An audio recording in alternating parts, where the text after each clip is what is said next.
Hello, আসসালামু আলাইকুম। আজকের ভিডিওতে আমি যাচ্ছি সৌদি আরবের রিয়াদ থেকে প্রায় 850 কিলোমিটার পথ পাড়ি দিয়ে মদিনাতুল মনোয়ারা। আমরা রিয়াদ থেকে আল কাসিম রোড দিয়ে বুরাইদা ও আল হেনাদিয়া শহর অতিক্রম করে সরাসরি চলে যাব মদিনা শহরে। আমরা রয়েছি 4 জন সদস্যের একটি, আর আমাদের এই জার্নিটি হচ্ছে 4 দিনের একটি লম্বা জার্নি।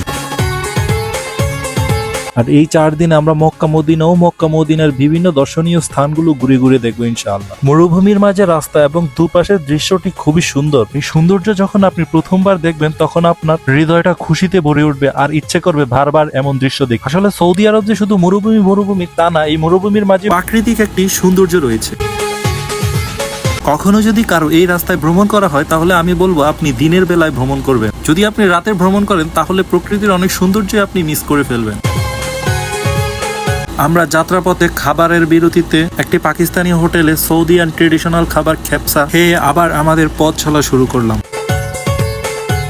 এই জার্নির মরুভূমির মাঝে যেই জিনিসটা আমার সবচেয়ে বেশি নজর কেড়েছে, এক পাল উট মরুভূমিতে ঘুরে বেড়াচ্ছে, আবার কিছু দূর গেলে দেখা যাচ্ছে এক পাল ছাগল, কখনো কখনো খেজুরের বাগান। আসলে মরুভূমি হলেও অসাধারণ সুন্দর সৌদি আরব। এই ভালো লাগাটা আমি আপনাদেরকে বলে বোঝাতে পারবো। ধন্যবাদ জানাই আমি তাকে, যার জন্য আমি এত সুন্দর একটি ট্রিপে আসতে পেরেছি। আর ইনশাআল্লাহ 4 দিন ধরে মক্কা ও মদিনা শহর ঘুরে বেড়াবো এবং আপনাদেরকে আরো অনেক কিছু দেখাবো। সো এই ভিডিও এই পর্যন্ত। আল্লাহ হাফেজ।